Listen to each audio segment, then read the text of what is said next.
నోటి మాట చేత నేను అతిక్రమింపను, మనుష్యుల కార్యముల విషయమైతే బలత్కారుల మార్గములను తప్పించుకొనుటకై నీ నోటి మాటను బట్టి నన్ను నేను కాపాడుకొని ఉన్నా. నీ మార్గముల యందు నా నడకలను స్థిరపరచుకొని ఉన్నా.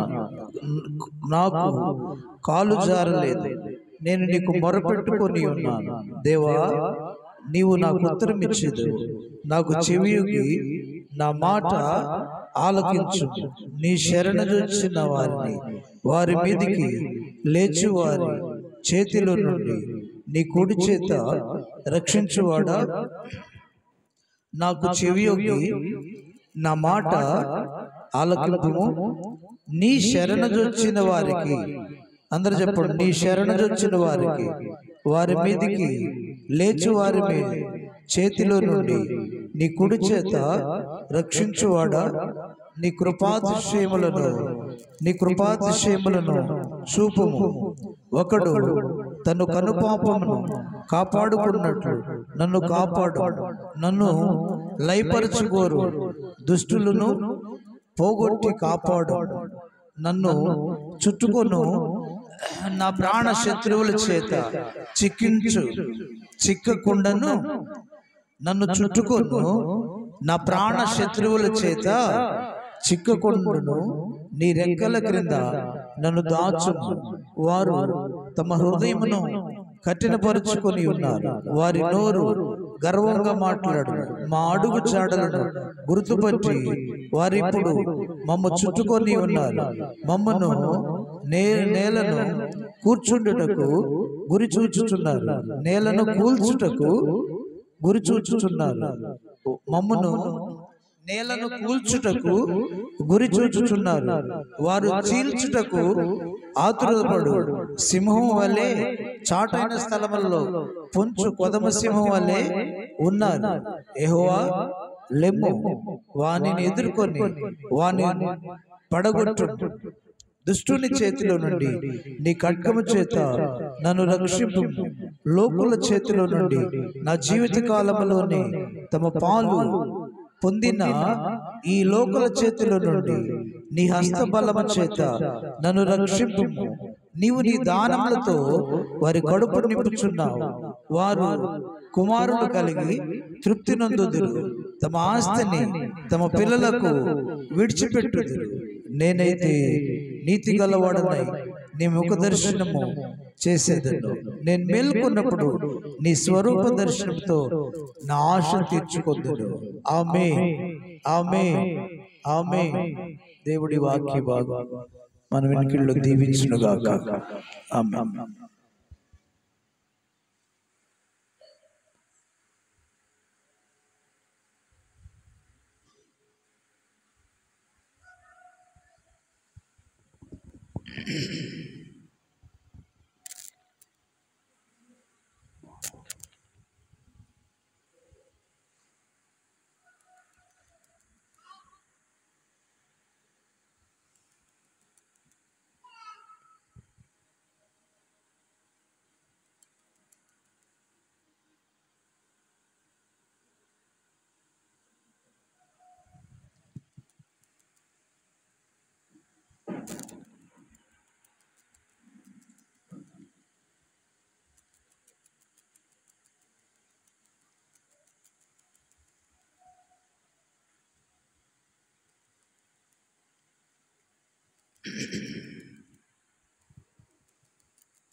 ప్రియమైన వారులారా,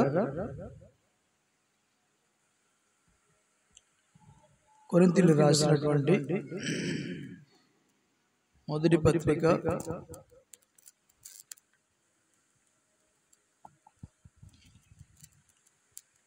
11వ అధ్యాయం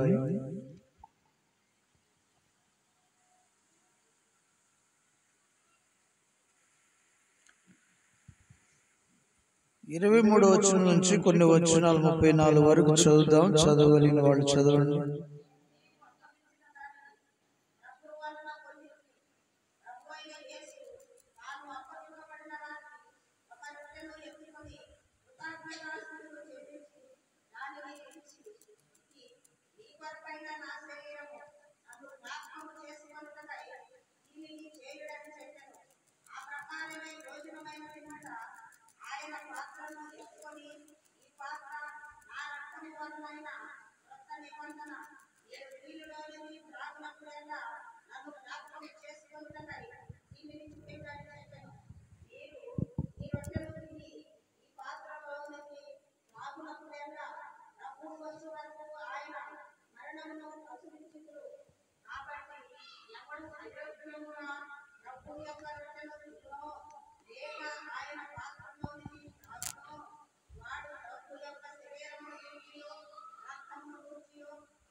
వేసుకోండి. మీకు శిక్ష కావాలన్నా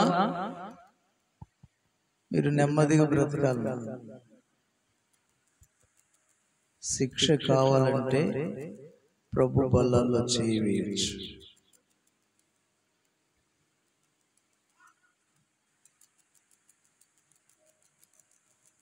అదే ఈరోజు మెసేజ్. ఏ మెసేజ్ లేదు. చూడండి, 92వ కీర్తన 6వ వచనం చదవండి.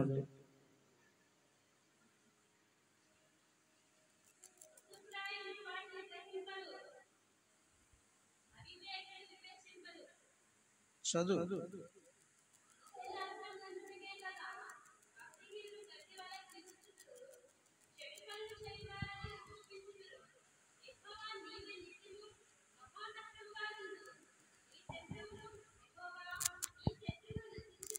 చాలు.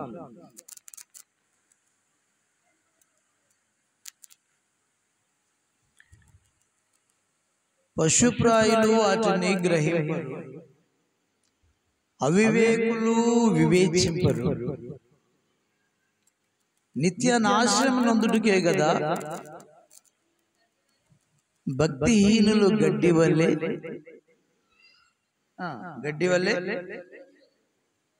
చెడు పనులు చేయవారందరూ పుష్పించుదురు.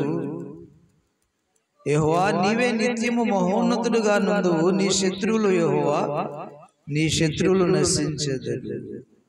చెడు పనులు చేయవారందరూ చెదరు.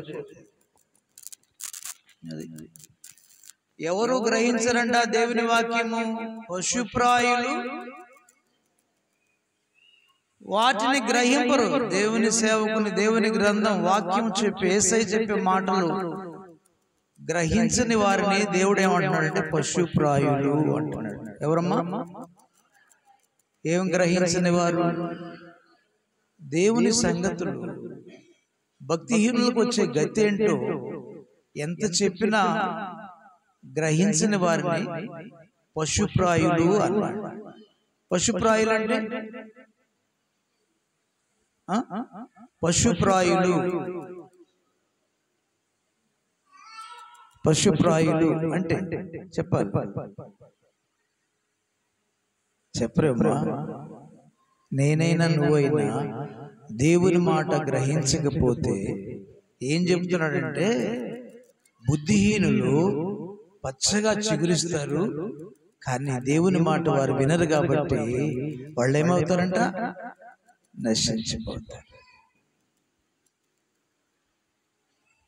ప్రభు బల్లా కోసం వచ్చిన బిడ్డ, దేవుడు చెప్తున్న మాట, నువ్వు రక్షణ పొందిందే ప్రభు కోసం జీవిస్తానని. నేను రక్షణ పొందిందే ఇక పాపం చేయనయ్యా. పాపం అంటే నాకు అసహ్యం అయిపోయింది, నేను వెళ్ళను, నేను జాగ్రత్తగా బ్రతుకుతాను నీకోసం. ఎందుకోసం అంటే నా కోసం నువ్వు చనిపోయావు, నన్ను రక్షించడానికి, నరకము నుంచి నన్ను విడిపించడానికి నీ ప్రాణమే ఇచ్చావేసయ్యా. నువ్వు ఎంత మంచి దేవుడు అయ్యా, నువ్వంటే ఏంటో నాకు తెలిసిందయ్యా, నీ ప్రేమ అంటే ఏంటో నాకు తెలిసింది, కాబట్టి నేను ఇక లోకంలోనికి వెళ్ళనయ్యా, నమ్మకంగా ఉంటానయ్యా, తగాదలకు వెళ్ళనయ్యా, తీర్పులు తీర్చినయ్యా, అందరితో సమాధానంగా ఉంటానయ్యా, నీ ప్రేమను పంచుతానయ్యా, నేను నీకు వెళ్ళనయ్యా, లోకంలోనికి, లోకాశల్లోకి నేను వెళ్ళనయ్యా, జాగ్రత్తగా ఉంటానయ్యా, ఆ రాజ్యానికి నీ ద్వారా వస్తానయ్యా, నాకు ఈ లోకం వద్దయ్యా, పరలోకమే నాకు ముద్దయ్యా, పరలోకం నాకు చాలయ్యా, నువ్వు ఇచ్చావయ్యా నాకు అని తీర్మానం చేసుకొని రక్షణ పొంది జీవిస్తున్నావు. మరి ప్రభు కోసం ఇంత గొప్ప రక్షణ నిర్లక్ష్యం చేస్తున్నావే, నీకు ఈ లోకమే కావాలన్నా, పరలోకం అవసరం లేదా? మార్పు అవసరం లేదా? ఇంకా మారిన 10 ఏళ్ళు నేను సువార్త మీకు ప్రకటించి 10 మందిని మార్చలేకపోయారు. దేవుడు నన్ను అడగడా, ఏం చెప్పావురా, వాళ్ళని ఏం సరిదీసావురా, ఏం సరిదిద్దావు అంటే నేనేం లెక్క చెప్పాలి? ఒక ఆత్మను దేవుని దగ్గర తీసుకుపోతానా? మీ ఆత్మను దేవునికి ఇస్తానా? మిమ్మల్ని ఒక ఆత్మని, ప్రభువా ఈ బిడ్డ చక్కగా ఉందయ్యా, ప్రార్థన చేస్తుందయ్యా, భక్తి కలిగి ఉందయ్యా, నీ వాక్యానుసారంగా నడుచుకుంటుందయ్యా అని ఒక ఆత్మని నేను ప్రభువుకు అప్పచెప్పగలుగుతానా? ప్రశ్న వేసుకుంటాను.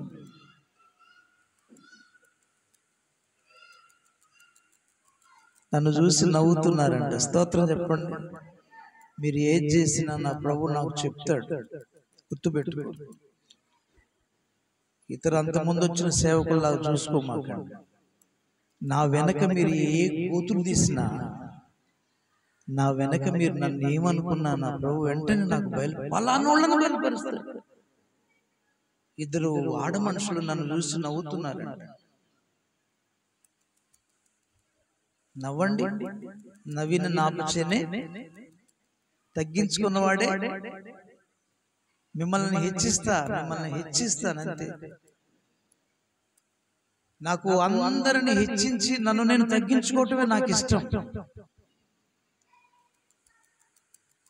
నా వెనక గోతులు తీసేవాడి గురించి నాకు చెప్తాడు, వాడు ఎవడో చెప్తాడు, వాడు మందిరంలో కూడా వచ్చి ఏం చేస్తున్నాడో కూడా చెప్తాడు.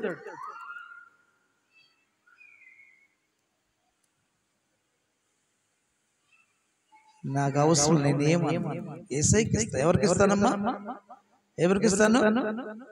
కాబట్టి ప్రియులారా, దైవజనుడు, దైవ సేవకులు, దేవుని గ్రంథం, యేసయ్య చెప్తున్న మాటలను మీరు లక్ష్య పెట్టడం లేదంటే మనల్ని ఏమంటున్నాడంటే దేవుడు భక్తిహీనులు అంటున్నాడు. ఏమంటున్నాడమ్మా? ఏమంటున్నాడు చెప్పండి? అంటే భక్తి లేని వాళ్ళు. రెండవది ఏమంటున్నాడు? పశుప్రాయులు. ఏమన్నాడు? పశువు ఎంతో మనం అంతంట.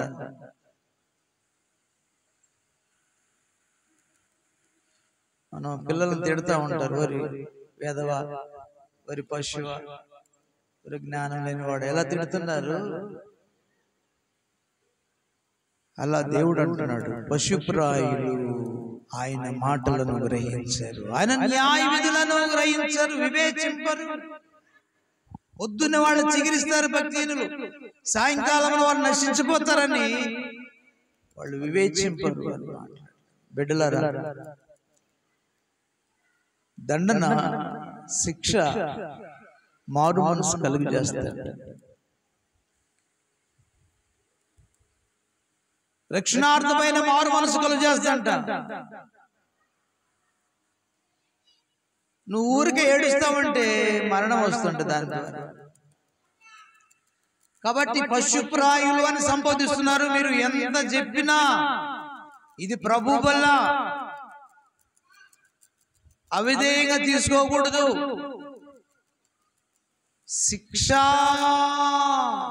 అర్హులు అయితే, శిక్షార్హుడు అయితే శిక్ష వస్తుంది. మీరు రక్షణ పొందైన మౌనంగా ఉండండి, బల్లాలు తీసుకోకుండా మౌనం చేయకుండా మౌనంగా ఉండండి, విశ్వాసిగా కొనసాగండి. కానీ ప్రభు బల్లా తీసుకోవాలంటే మాత్రం, ప్రభు బల్లా తీసుకోవాలంటే మాత్రం నీవు ఉపవాసం ఉండి ప్రార్థన. ఎందుకు రాలేదు ఉపవాస ప్రార్థనకి? తెలీదా ఉపవాస ప్రార్థన జరుగుతుందని? ఆల్ నైట్ ప్రేయర్ లాగా అందరితో ఆయన వారమంతా నెలలో తెలియజేసిన అతిక్రమాలని కడుక్కోవాలని తెలీదా? ఉపవాస ప్రార్థనకి రావద్దా? ఉపవాస ప్రార్థన రాకుండా, నిన్ను నీవు పరీక్షించుకోకుండా, నిన్ను నీవు కనిపెట్టుకోకుండా, నిన్ను నీవు విమర్శించుకోకుండా తీసుకుంటావా? మందిరానికి రావట్లా, బలారాధనకు వస్తున్నారు, బలాలు చేయవేస్తున్నారు. సమంజసమా? ఉపవాసం ఉండకుండా బలాలు చేయవేస్తు సమంజసమా? నువ్వు మారకుండా బలాలు చేయవేస్తున్నావు, సమంజసమా? నీకే శిక్ష వస్తుంది కదా, నాకేమన్నా వస్తుందా? చెప్పరేంటమ్మా?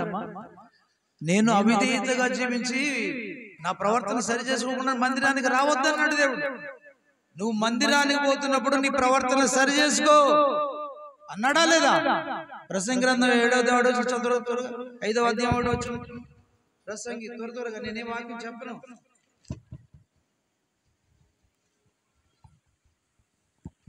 త్వరగా ప్రసంగి గ్రంథం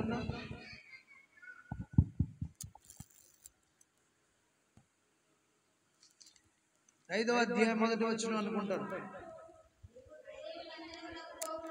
నీవు దేవుని మందిరానికి వెళుతున్నప్పుడు, ప్రవర్తన జాగ్రత్త.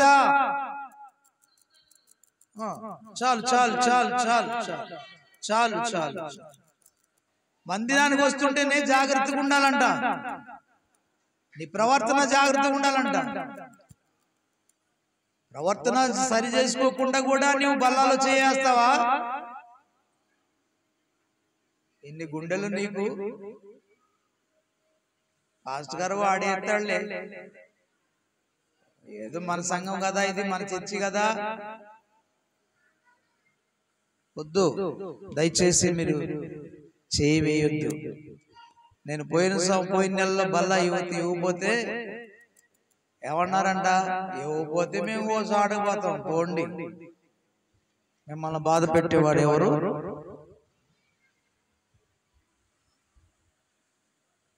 తీసుకోండి, ఓ చాటు పోయి తీసుకోండి బల్లా, ప్రభు సంస్కారం తీసుకోండి, బాధలేదు. నీకే శిక్ష వస్తుంది, నీకే శిక్షలు.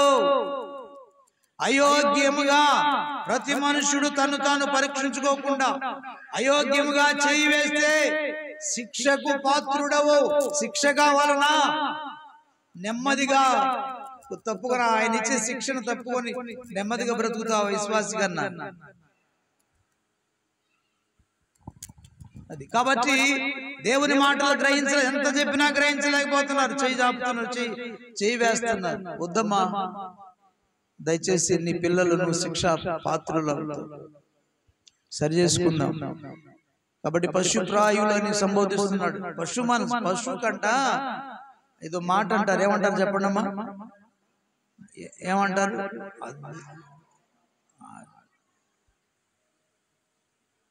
ఒక దెబ్బ కొట్టిన అదన్నా సరి చేసుకుంటదంట మార్పు. మనం సరి చేసుకోలేకపోతాం.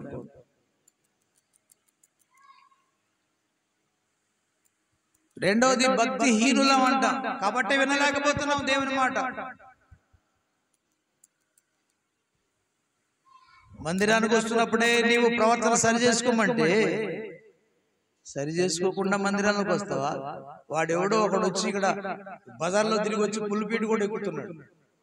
అంత భయం ఆడుందిలే, ఆడున్నాడు దేవుడు. దేవుడు ఉంటే మనం ఎట్టెందుకుంటాం? దేవుడు ఉంటే మనం ఎందుకు ఇలా ఉంటాం? భర్తకే భయపడతావే.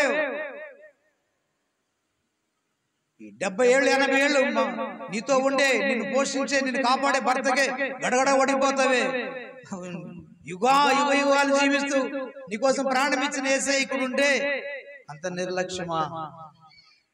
చెప్పరేంటమ్మా, అంత నిర్లక్ష్యమా? అసలు ఇవ్వద్దన్నాడు ఇప్పుడు బల ఇవ్వద్దన్నాడు. మీకు ఇష్టమైతే తీసుకోమన్నాడు. వాళ్ళు తీసుకుంటా అంటే ఇచ్చేయి అని చెప్పాడు.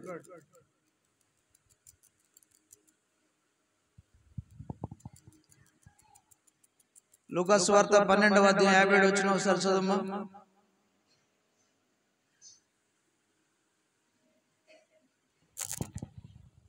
ఏమండి, మీతో ఆగలేకపోతున్నాను నేను. మీ పాస్టర్ లాగా దువ్వటం నాకు మొదటి నుండి ఏది చేత కాదు. అందుకే నేను అల్లాడిపోతున్నాను. లోతు దినాల్లో వాళ్ళ ప్రవర్తన చూసి నొచ్చుకొని బ్రతికాడంట లోతు గారు. అట్లా మిమ్మల్ని అందరం చూసి మీరు సరి చేయబడలేక, మీరు మార్పు చెందనందువలన నేను నొచ్చుకొని చేస్తాను. నా గుండెలలో యజమానునికి ఆ తోట పుష్పిస్తే, కాపు కాస్తే ఆ యజమానునికి, వ్యవసాయదారుడికి ఎంత సంతోషం.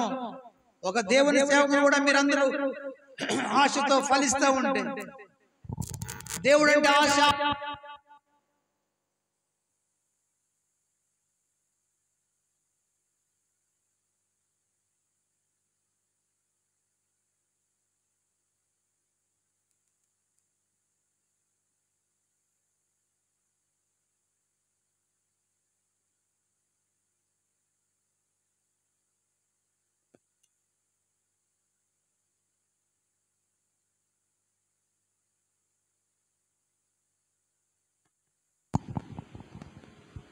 దైవ సేవకుడు నొచ్చుకొని సేవ చేయకూడదని, దైవ సేవకుని బాధ పెట్టకూడదని దేవుని వాక్యం.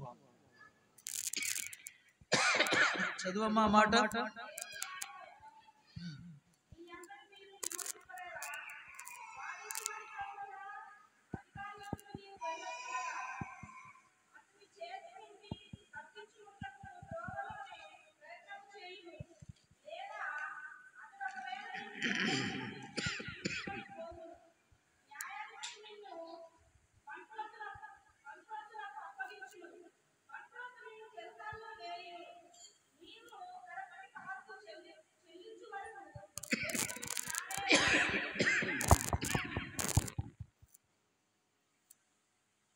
మరలా చదువు 54 నుంచి.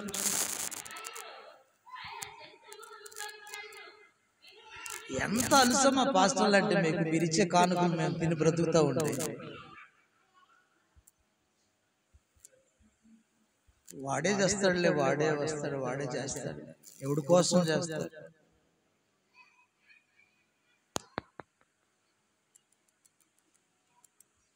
ఇకపోతే వాడిని పంపిద్దాం. ఎంత అలసమా సేవకుడు అంటే. సేవకుడు అంటే మీకు అలసి అయితే, దేవుడు అంటే ఇంకా అలసన. దేవుని పేరట వచ్చిన సేవకుని చేర్చుకొని వాడి మాటిని, వాడిని గౌరవిస్తే, వాడిని ప్రేమిస్తే దేవుణ్ణి చేర్చుకున్నట్టు.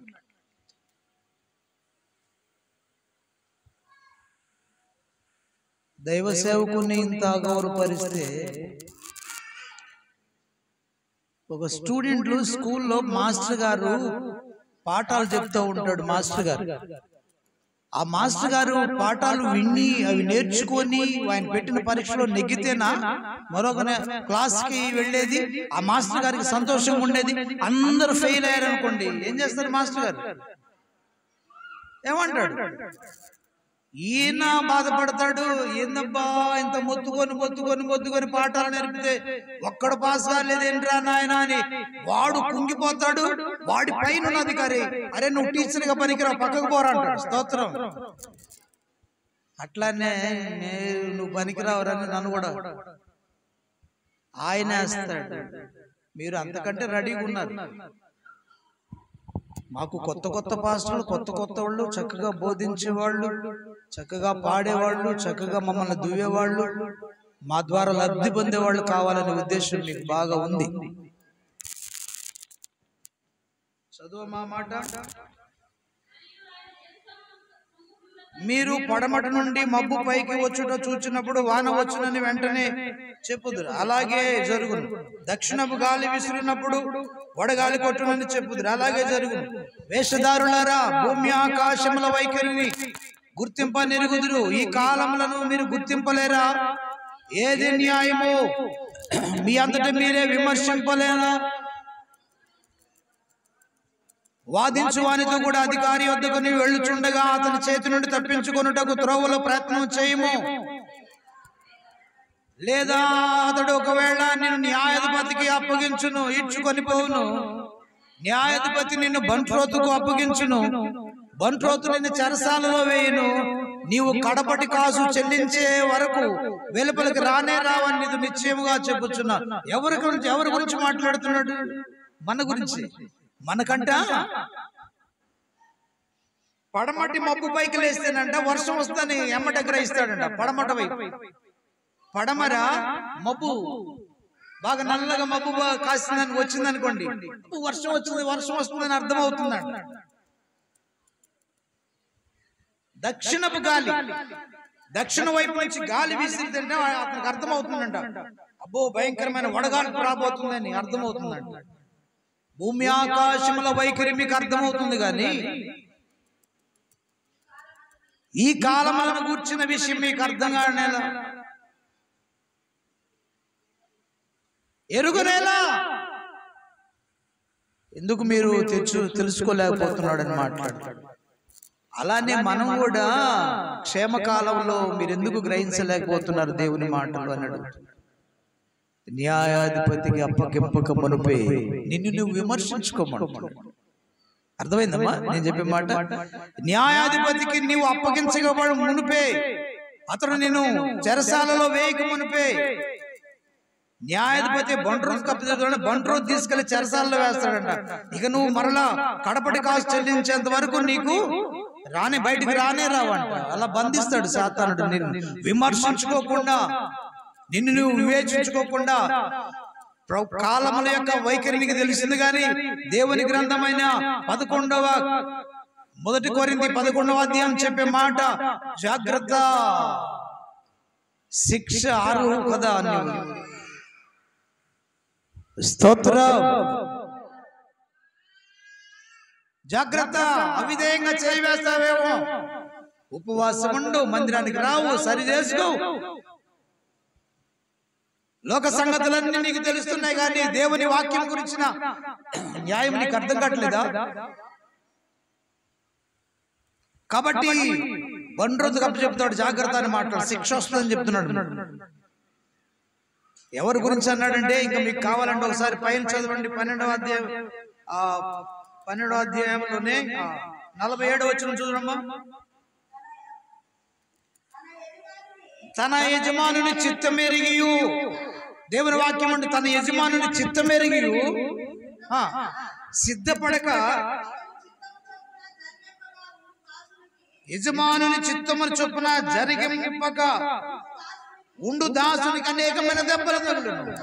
దేవుడు అంట హెచ్చరిస్తున్నాడంట, జాగ్రత్త, సిద్ధపడు, బల్లాకి సిద్ధపడు, ఉపవాస ప్రార్థనకు రా, మనసు మార్చుకో, రక్షణ పొందిందే ప్రభు కోసం జీవిస్తానని ఆ బలలో చేయవేయాలంటే నువ్వు జాగ్రత్తగా ఉండమని ఎంత బోధించినా, సిద్ధపడమని ఎంత బోధించినా వీళ్ళు సిద్ధపడలేదంట రాకడికి. ఆయన వచ్చేటువంటి రాకడికి. అలాగా సిద్ధపడకపోతే, ఆయన చిత్తము చొప్పున చేయకపోతే అనేక దెబ్బలు తగులుతాయంట, అనేక దెబ్బలు. కాబట్టి ప్రభు బల్ల తీసుకోవాలంటే ముందుగానే 3 దినాలు ఉపవాసం ఉంటున్నారు కొన్ని సంఘాలు. సిగ్గు శరం లేదు మనకైతే. 3 దినాలు ఉపవాసం ఉంటున్నారమ్మా. కడుపు కాల్చుకుంటున్నారమ్మా. అది పవిత్రమైనది, ముట్టుకోవడానికి కూడా మా అర్హత లేదు. పాస్టర్ గారు జాగ్రత్తగా ఉంటేనే ఇస్తున్నాడు, మేము కూడా జాగ్రత్తగా ఉంటేనే తీసుకుంటాం. వాళ్ళ కట్టుబాట్లు ఎక్కడ, మనం ఎక్కడికి పోతాం? మనం ఎందుకమ్మా? దేవుడు చెప్పిన మాట ప్రకారం మీరు సిద్ధపడకపోతే శిక్షలు, తీర్పులు వస్తాయంటమ్మా. తీర్పు రాకుండా జాగ్రత్త. బుద్ధిహీనునికి శిక్ష తప్పదు అని మాట్లాడుతున్నాడు. నువ్వు బల్లలో చేయవేయకుండా ఉంటేనే నీకు క్షేమం. నీవైనా నేనే లోపాలు ఉంటే, మారకపోతే, భయం లేకపోతే, దేవుని భయం లేకపోతే విశ్వాసగా కొనసాగు. జాగ్రత్త. ఇది ప్రభు శరీరం, ప్రభు రక్తం. ప్రభు శరీరం, ప్రభు రక్తం. నీకోసం వేళ, నిన్ను కొనటానికి ఇచ్చినటువంటి వేళ. ఎందుకంత నిర్లక్ష్యం అమ్మా? పాస్టర్ గారు నిర్లక్ష్యం ఉన్న ఇస్తున్నాడనా?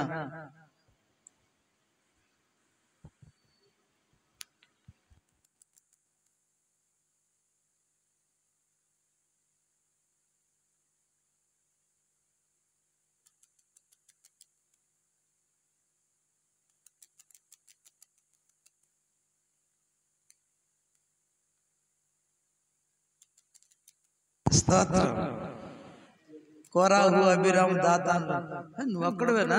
మాతో మాట్లాడలేదు అనుకున్నావేంది? దేవుడు రా నిలబడు అన్నారు 250 మంది ధూపార్తం తీసుకొని. మీరు అట్లా ఉన్నారు. ఎంతో మాట్లాడుతుందంట. నాతో ఏం మాట్లాడు, వాక్యానుసారంగా చెప్తుంటాడు.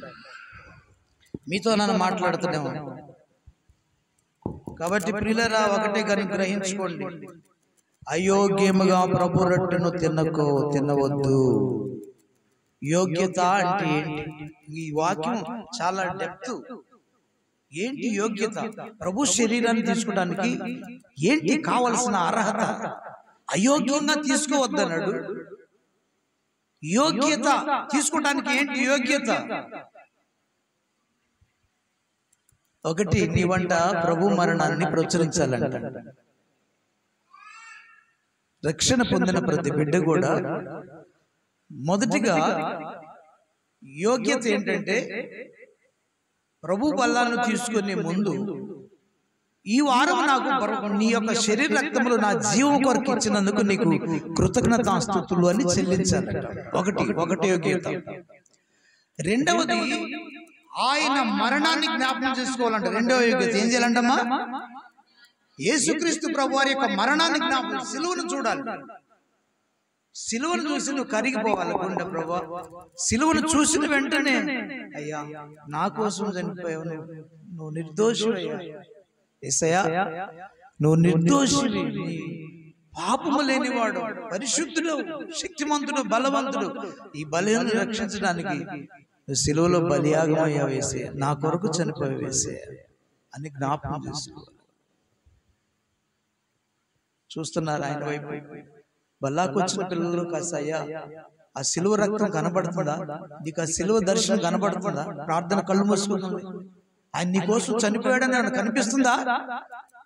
ఏమన్నా ప్రార్థన చేస్తున్నావు? అయ్యా నా కొరకు చనిపోయావు, నా కొరకే నీ రక్తాన్ని చిందించావని ఆయన సిలువ ధ్యానం, ఆ సిలువ దృశ్యం అన్న కనబడుతుందా? నువ్వు ప్రార్థన కళ్ళు మూసుకుంటే ఏమి కనబడదు. గుంపులో పోయిందా? సైతానా, పోరా, దుష్టుడా. వాడి పేరు వచ్చింది, దుష్టుడి పేరు. వాడు ఈ మధ్య బలికెత్తనాడు, దరిద్రుడు. యేసునామంలో బంధిస్తూ గుంపులో ఎవరు వస్తున్నారు? కాబట్టి మరణాన్ని జ్ఞాపకం చేసుకోవాలా. కళ్ళు మూసుకున్న వెంటనే ప్రభు యొక్క శిలువ దర్శనం కనపడ, ఆయన చిందిస్తున్న రక్తం నీకు కనిపించాలి. ఆయన పడుతున్న బాధలు, అన్ని బాధలు పడితే నీ కొరకు నీ గుండె కరగట్లేదు. ఇంకా 20 ఏళ్ల నుంచి బాప్తిసం తీసుకున్నావు, 20 ఏళ్ళను బల్లరాతం తీసుకుంటున్నావు, కొంచెం కూడా కరగలేదు. నీకు ఒక్కరు కూడా కన్నీటి డ్రాప్ ఇవ్వలేకపోతున్నారు. ఆయన కళ్ళు మూసుకుని ప్రార్థించిన వెంటనే కళ్ళ మట్టి కనీసం నీళ్లు వచ్చిన పాప అనుకోవట్లేదు. ఉంటేగా నీళ్లు. రెండవది, ఆయన మరణాన్ని జ్ఞాపకం చేసుకోవాలి. ఎవరి కోసం ఎందుకోసం చనిపోయాడు అనేది నువ్వు వివేచించాలి. బాదుకోవాలి గుండెలు, నా కొరకు చనిపోయావయ్యా అయ్యా అని బాదుకోవాలి. సిలువ మరణాన్ని జ్ఞాపకం చేసుకోవాలి. జ్ఞాపకం చేసుకుంటే కాకుండా మూడో క్వాలిఫికేషన్ ఏంటంటే, ఆయన మరణాన్ని ప్రచురించాలి. దేవునికి స్తోత్రం. కనీసం ఒక్కరికన్నా, ప్రక్కన వారికన్నా నువ్వు జాగ్రత్తగా ఉంటే కదా యేసయ్య గురించి చెప్పడానికి. ఏం చెప్తూ చూసారులే నీ మోకం అంటాడు. మనం చెప్పగలం. ఏమంటాడు? అబ్బు నువ్వు సరి. మొన్న ఒక అతను అంటే నేను కూడా విన్నా, ఈయన కొంచెం కూడా ఏందో ఈయన చెబితే మేము వినాలి అంతే. నన్ను చూస్తే నేను మారకుండా నిలబడితే ఇక్కడ యేసయ్య తంతాడు ఒకటి, రెండోది లూసేయులు పూస్తారు ముఖాలు, కాకరి చూస్తారు ముఖాన. అరే మూసుకోరా, మానుకోరా నువ్వు. అరే నేను అంటున్నాను, అవి ఉంటే 5 నిమిషాలు బైబిల్ పక్కన పెట్టి బయటకు వెళ్ళిపోయింది అని తీర్మానం చేసుకోవాలి. ప్రభువా అమ్మో ఇన్ని లోపాలు ఉండి నేను నీ వాక్యం చెప్పలేనయ్యా, నాకు వద్దయ్యా, పక్కకి వెళ్ళిపోతానయ్యా. ఒక విశ్వాసిగాను మందిరానికి వెళ్ళి కొనసాగుతానయ్యా. తీర్మానం రావాలి, లేకపోతే తన్నులు పడతాయి. సేవకులకి తీర్మానం లేకుండా, గైకొనకుండా బోధిస్తే శిక్షలు వస్తాయి డబుల్. మీకు 1 నెల శిక్ష అయితే మాకు 2 నెలల శిక్ష పడుతుంది.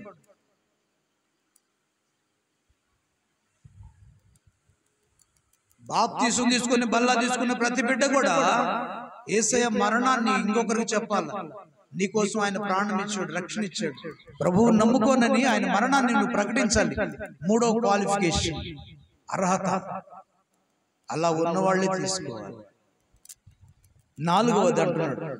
4వది ఏమన్నాడు ఒకసారి చూడండి, 26 వచనం. మరణమును ప్రచురించుదురు. 3వది మరణమును ప్రచురించుదురు. 11:26 మీరు ఈ రొట్టెను తిని ఈ పాత్రలను త్రాగునప్పుడల్లా ప్రభు వచ్చే వరకు, నువ్వు ఉండేంత వరకు, నువ్వు చచ్చేంత వరకు, నేను చచ్చేంత వరకు ప్రభు మరణాన్ని ప్రచురించాలి. ఏం చేయాలంట చెప్తున్నారా మరి ఎవరికైనా? తినిపోవటమే. ఏదో రొట్టె పాటగా ఇస్తున్నాడు, అది తీసుకోకపోతే అందరూ నవ్వుతారు. ఎందుకు తీసుకోవట్లేదు, ఏమో లోకంలో ఉందేమో అందుకే తీసుకోవట్లేదు అని చేయి జాబు తీసుకుంటావు.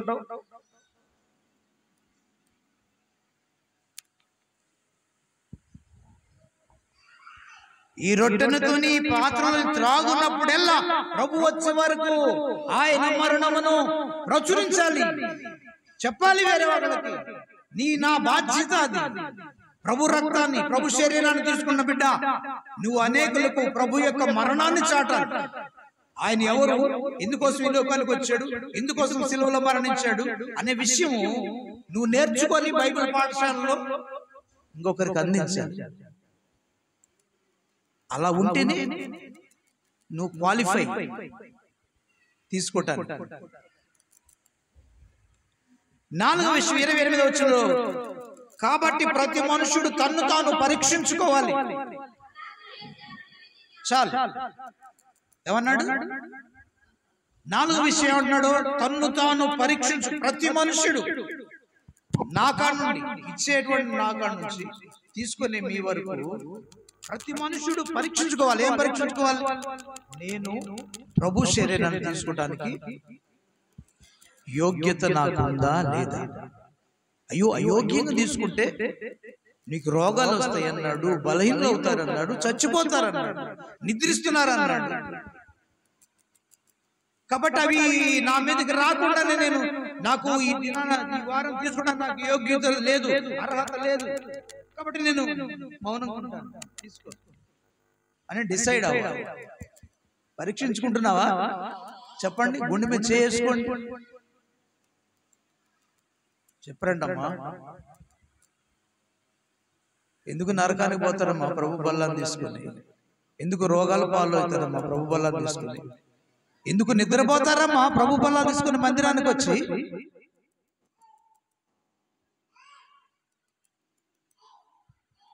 స్తోత్రం చెప్పండి, చేతులెత్తి. ఇప్పుడు నిద్రపోయే వాళ్ళందరూ ఒకసారి గట్టిగా చెప్పండి. లేదు, కొంచెం మెలకుండా మౌనంగానే వివేకంగానే ఉండాలి.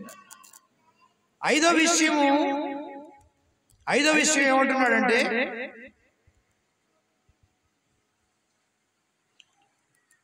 33వ వచనం, 31వ వచనం. పరీక్షించుకునేది ఒకటైతే, వినండి ఒక మాట. పరీక్షించుకోవటం అంటే నిన్ను నువ్వు తెలుసుకోవటం. విమర్శించుకోవటం అంటే నాకు అర్హత లేదని తెలుసుకోవటం. పరీక్ష ఏమో నేను ఎలా ఉన్నానో అద్దం చూడంగానే నా ముఖాన్ని ఉన్న మచ్చలన్నీ కనబడుతుంది, మా నల్లంగా పూసుకొచ్చిన మచ్చలన్నీ కనబడుతుంది. పరీక్ష. విమర్శ అంటే నాకు అర్హత లేదు అని తెలుసుకో. 7వది 33వ వచనంలో, ఒకరినొకరు కనిపెట్టుకోండి. పక్కనోడు తీసుకుంటున్నా, తీసుకో మాకు చచ్చిపోతావు అని హెచ్చరించాలి. ఒకరినొకరు కనిపెట్టుకొని ఉండండి. కనిపెట్టుకోవటం అంటే ప్రక్కన వాడు రెండవని సరి చేయటం. రెండవది కనిపెట్టుకోవడం అంటే ఆ రాత్రి అంతా రేపు బల్లానంగా ఆ 3 రోజులు ఉపవాసం ఉండి మనల్ని మనం వాష్ చేసుకోవటం, కడుగుకోవటం. అయ్యా నన్ను ఆత్మతో నేను బలహీనుడిని, బలవంతుడు ఎవడు లేదు. నేను బలవంతుడని చెప్తున్నానా? నేను నీతిమంతుడని చెప్తున్నానా? అందరూ బలహీనులమే. కాబట్టి ఏం చేయాలంటే, తెలియకుండా జరిగిన వాటన్నిటిని ఆ 3 రోజులు ఉపవాసం ఉండి నీ ఆత్మతో నన్ను కడుగయ్యా, అర్హత అయ్యా, విలువైనది, నాకు జీవాన్ని ఇచ్చేది, ఆకలిని తీర్చేది, దాహాన్ని తీర్చేది, లోక దాహానికి వెళ్లకుండా చేసేది, లోక ఆకలికి వెళ్లకుండా చేసేది విలువైనదయ్యా నీ ప్రభు వల్ల శరీర రక్తం నాకు తీసుకోవటానికి అవకాశం ఈ ప్రభు. ఎవరైనా ప్రార్థన చేశారా? నాకు తీసుకోవడానికి అవకాశం అయ్యా, నన్ను కడుగయ్యాని ప్రార్థన చేసుకున్నారా? నీ పాపాలు, నీ ఆలోచన, నీ చేతుల మాటలు, తలంపుల క్రియలో చేసినవన్నీ ఈ నెలంతా అయ్యా నన్ను కడుగు, నాకెందుకు ఇవ్వలేదు? మా పాస్ గారు ఇవ్వాల, ఈ నెల కూడా ఇవ్వనంటున్నాడు. మమ్మల్ని కడుగయ్యా, మమ్మల్ని సరిచేయ, తీసుకొని అర్హత మాకి అయ్యా, యోగ్యత మాకి అయ్యా. అవి తీసుకుంటేనే మేము జీవిస్తాం. ప్రభువు దయచేసి నా మాట వినండి. మీరు తీసుకోకపోతే ఇంకా అట్లనే పోతారని నేను ఇస్తున్నా ప్రార్థన చేసి. గత 10 సంవత్సరాల నుంచి ఎలా ఇచ్చానంటే, వీళ్ళు బల్లారాధన ఇవ్వకపోతే మేమందరం బలహీన ప్రభువా ప్రార్థన చేశాడు ప్రభుకి. కాబట్టి ఎవడు నీతిమంతుడు, ఎవడు బలవంతుడు లేడయ్యా, మేము అన్నిటిలో బలహీనమే. దయతో మమ్మల్ని రక్తంలో కడిగి, దయతో మమ్మల్ని క్షమించి మాకు మీ శరీర రక్తాలు ఇవ్వు ప్రభు అని అడిగేవాడు. ఆ తర్వాత నేను అనేవాడిని ప్రభుతో, ప్రభువా ఈ నెల వెనకబడితే మళ్ళీ వచ్చే నెల ఇవ్వాలి, ఈ లోపు మరలా ఇంకా బలహీనతలు, ఆ తర్వాత నెల ఇవ్వబోయాలకే అసలు నాకు వద్దు అని పారిపోద్దయ్యా బల్ల తీసుకోకుండా. కాబట్టి కనికని కృప చూపి నువ్వు మీ శరీర రక్తాలు తీసుకుని యోగ్యత నీ ఆత్మతో కడిగి మాకు ఇవ్వు ప్రభు అని ఇన్ని సంవత్సరాలు ప్రార్థన చేసి నన్ను నేను తగ్గించుకొని ఆయన దగ్గర విజ్ఞాపన చేసి మీ అందరికీ ప్రభు బల్లాన్ని ఇస్తున్నాను. ఇచ్చాను ఇంతవరకు. ప్రభు కఠినంగా మాట్లాడమంటున్నాడు. ఎప్పుడైనా మాట్లాడానా కఠినంగా? ఇంతనేనా? చెప్పండి, నోరు తెరవండి. ఎప్పుడైనా ఇంత కఠినంగా నేను మాట్లాడానా? ఏం అవసరం నాకు? మొన్నటి దాకా కృప కోసం వేడుకున్నా, అయ్యా ఈ నెల బల్ల తీసుకుపోతే ఇంకా బల్లకి, తగాదలకి, తట్లకి, అన్నిటికీ ఉరుకుతారయ్యా. అయ్యా కాపాడు, నీ రక్తం ఇచ్చి నీ బలం ఇయ్యా, జయించే బలం. ప్రభు యొక్క శరీర రక్తం తీసుకున్నప్పుడు మనకు దేవుడు బలాన్ని ఇస్తాడు. పాపాన్ని, లోకాన్ని, శరీరాన్ని జయించే బలాన్ని ఇస్తాడు. అట్లా ఇవ్వయ్యా. ఇవ్వపోతే నేను కనుక వాళ్ళని చూసి పట్టి నేను ఇవ్వనని అడ్డేస్తే వాళ్ళు ఇంకా దిగజారిపోతారయ్యా, కృప చూపించయ్యా అని వేడుకొని ఇచ్చాను. మరి ఇప్పుడు ఇట్లా మాట్లాడమంటున్నాడు. ఏం చేయమంటారు? ఇప్పుడు ప్రభు వల్ల కోసం అడిగితే వద్దు అన్నాడు. ఇవ్వద్దా అని చూపించా. కావాలంటే ఇచ్చే, నువ్వు మాత్రం నీ మనస్ఫూర్తికి ఇవ్వద్దు. అన్నాడు. ఏం చేయమంటారు నాకు ఇప్పుడు చెప్పండి, మీరు బల్లా తీసుకుంటారా? మీ ఇష్టం, ఇస్తాను. వద్దయ్యా, మాలో ఇంకా ఏది సరిగా లేదు అంటారా? ప్రార్థన చేసుకుని ముగించుకుంటూ ఏది కావాలో కోరుకోండి. మీ అంతటా మీరు కోరుకొని కావాలి మాకంటే నేను నిమిత్తం మాత్రం అయిపోతా, ఆయనే చూసుకుంటాడు మీ సంగతి.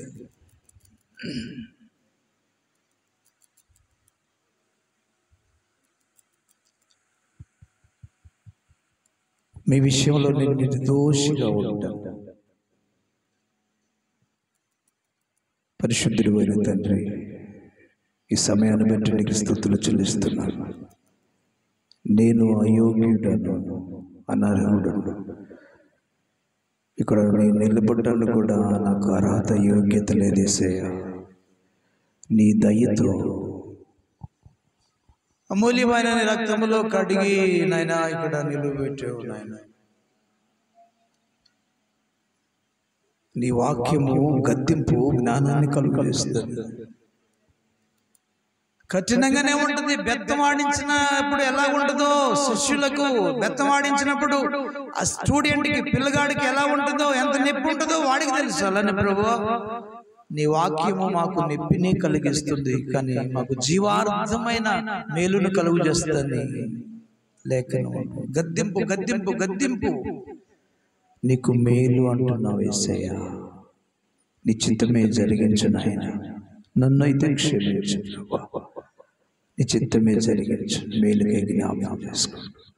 ఇంతవరకు మీరు మాట్లాడిన శ్రేష్టమైన మాట కనిపెట్టుకొని ఉపవాసం ఉన్న పిల్లలు కొంతమంది 2 రోజులు, 1 రోజు, 3 రోజులు ఉపవాసం ఉన్నారు.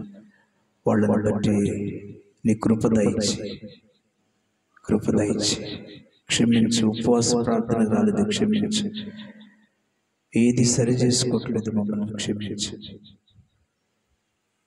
అమూల్యమైన నీ శరీర రక్తములు విలువైనవి కాబట్టి నాయన, నీ చిత్తమే సిద్ధింపచేయి నాయన. యేసయ్య ఘననామమున స్తుతించి ప్రార్థించి అడిగి వేడుకుంటున్నాము తండ్రి. చెప్పండి అందరూ ఆమేన్. చెప్పండి అందరూ ఆమేన్.